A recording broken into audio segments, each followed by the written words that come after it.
Duel Review is brought to you by SpiderWolf.com.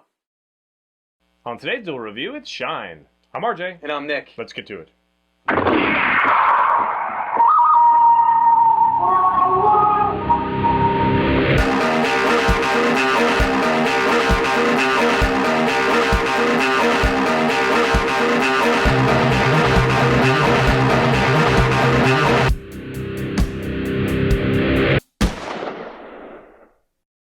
Hey everybody, hope you had a great 4th of July. Today is the 5th of July, and we're taking a look at one of my favorite movies, Shine. That's right, and this was written and directed by Scott Hicks, and it's a story of a young prodigy pianist who is both supported and emotionally abused by his father. Essentially, his father wants him to be a pianist because his father never let him be what he wanted to do, was play the piano, play the violin. Yeah, he brings that up quite often, in fact. So because his father's father never let his father do anything, his father is kind of pushing that life onto him. I want you to be a pianist. I want you to be the best there is. We're going to win so many competitions. You're going to be great. But at the same time, the father doesn't want his son to leave, because if his son leaves, he's going to be breaking apart the family, and his father's going to be very upset. So it's essentially do exactly what I say or else.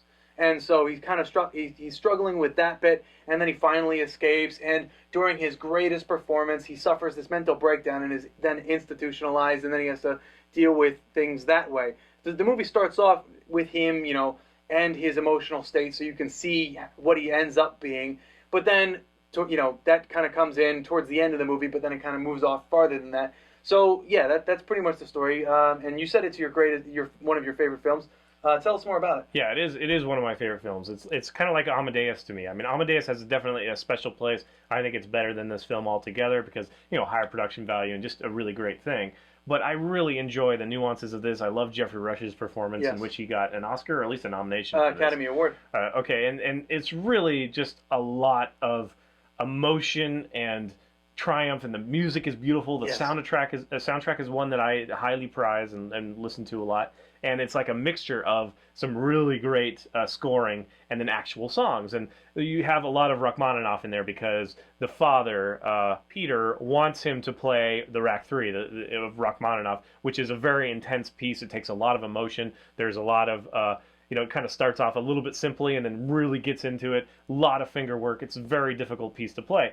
And so it's really about, he loves that piece. He tells everybody to shut the hell up, when he's listening to it, just be quiet, listen to the music, so he really appreciates that, but he imposes all of this love onto his son, which his son obviously likes playing the piano and is driven, but he's got kind of this catch-22, and you're saying that it's like, Peter says, do exactly what I say. Well, it's kind of like, do exactly as I say, and then even when you do that, I'm still going to be upset because you're tearing apart the family. So he's kind of screwed either way. So eventually, David Helfgart, after, it's like almost half the film, it is half the film where he meets, this kindly old lady who's actually a communist. But anyway, and she kind of, convinces him or gives him the strength that he needs. He goes and plays for her. And he kind of gets the strength to stand up to his father and say, look, I'm going to America because he got like a scholarship. Right. And he would, or no, it wasn't America. That was the first one, is he was supposed to go to America, and then his father wouldn't let him. So he had to pass up that opportunity. But then he got a scholarship to the Royal College of Music.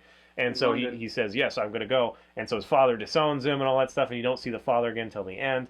And I don't want to give away everything, but there are just a lot of these beautiful moments that just seem so real. And apparently the true story is it's not all exactly the same. Yeah. After doing some research, I found out that the sister of David said that no, this wasn't what it was like. The father wasn't that bad. He definitely drove David, but it wasn't emotionally abusive in that way. So the film, in her perspective, definitely took some liberties. Yeah, but that's what they do. Right. Whereas his wife, Jillian, she said she doesn't let her release any information that she has rights to. So Jillian has rights to certain things, and she's not going to release them, which makes me think that the sister's true, but Jillian doesn't want to admit that. She just kind of wants this fluff piece for her husband. For me, I don't really care. Like I honestly, it's like it's based on a true story. Well, that I guess adds more emotion, but not really to me. It's just a really good movie. Right. And I think that most of us can identify. Well, a lot of us can.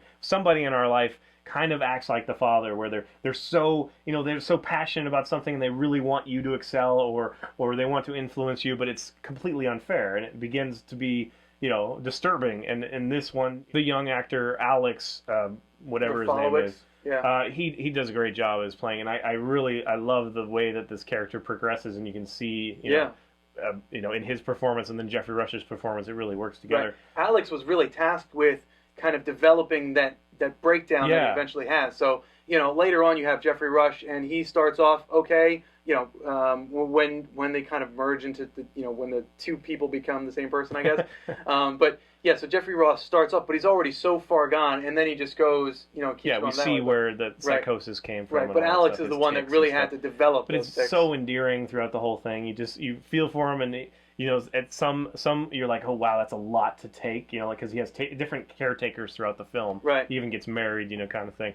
And so you're like, wow, that's a lot to deal with. But at the same time, you're like right there with him, like you understand, and you're like, oh, you're so such a great pianist. I'm so glad that you finally got a little bit of fun in your life and whatever. And it's just a really great movie. And I guess I would kind of put it in those, the against uncommon odds, kind of like afflicted movies that kind of sucker me a lot. Like I do like a lot of the Simon Birch and just all these things. I really like them, and I guess I would put that in there.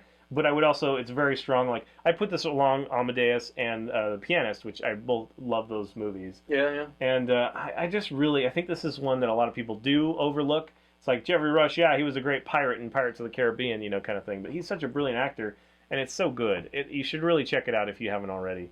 I'm glad that you liked it as well, because I would have had fisticuffs again, because it is really one of my favorite movies. And I think that, I guess, if you're not into music at all, there'd be a lot less to take from it, because it's really cool to see like the busts of and the hands of Rachmaninoff, and just kind of realizing that and watching him play, even though the actors, Rush actually does a good job, but I don't think that Alex plays the piano, so they always cut to his face and they cut, but his emotion on it, he's just racked, no pun intended, because of Rachmaninoff's. He's just racked with that kind of like passion and exhaustion. Right. And it's just such a brilliant movie. I really, really do enjoy it. Yes, it is a great movie. I highly recommend it. And I love the father's portrayal as well, even though it's hard to watch because it reminds me of certain people in my life. So it's like but it works so well. So it's just kind of a celebration of the human condition, and a lot of beautiful music along the way. Yeah. So I really enjoy it. And you get his teacher who's like fighting for him, and you can see like the pain there, because he wants to help, but the father's getting in the way. Then at the very end he shows up, and it's just I love it. It's really well rounded, and I say go check it out right now. Agreed. Yeah, this is a great movie. Highly recommend it. Yeah, there's not much else I can say. It's great. All right, guys, another one that we can't quite put enough words to because it's one of our favorites. That's the way it happens. Well, I don't know. Is it one of your favorites now? Because you weren't familiar with this before. No, I wasn't until you mentioned it. Is it one of my favorites? I don't know about my favorites, but it's definitely a good movie. It's just one that I should have in my collection, and as soon as I can, I'll go out and get it. But yeah, I don't know. That's fair enough. I'll take it. Yeah, okay. All right, guys, please subscribe to our YouTube channel and follow Game Labs. That's been a lot of fun. Yes, it has. And please leave comments. We love comments. And you can help support us by buying our wares at spiderwolf.com. That's right. T-shirts, a card game, art print, short stories, and more. That's right. And we're now on Facebook. So if you're on Facebook, you can find us and friend us, please. We can use all the support and leave comments, and I promise I'll comment back. All right, thanks. And check out my new Kickstarter. It's Fist 37, the Enhanced Edition card game. Please go check it out. Search on Kickstarter for Fist 37. We desperately need your support, your pledges. If you like it, share it. Get the word out. Help us be successful there. Yeah. Thanks for all the good wishes, guys. We appreciate them. And you can follow me on my new blog. It's fist37.tumblr.com. I am releasing character sheets, blogging as characters, releasing updates. I'm going to be doing it through the Kickstarter and beyond. It's finally my chance to get some of the stuff that I've been working on so hard for the past 10 years out there for you guys to look at. So please go check it out. Again, if you like it, share it, and help support us. Thanks again. See you next time. I was going to say I have to say a prayer, like, please, may your aim be true. Wah, wah. Bye. See you next week. We start off next week with the comic Black Hole. Based off the true story of David Helfgott, who is a prodigy pianist, or pianist prodigy. Prodigy pianist. As you know, and his father is kind of this emotionally abusive father who kind of is obsessive and doesn't want him to leave the house or anything. And he's a great pianist, working very hard, wants to figure out Rachmaninoff's third, and insane talent. Rachmaninoff. Maybe I should do this. Yeah, you're the music guy. Why are you having me talk like because this is kind of our new format, right? Because you're doing the research. Rachmaninoff. So, should I do this, or? I don't know. What do you want? You're having a real hard time. I don't spitting things out. I don't think so. I do.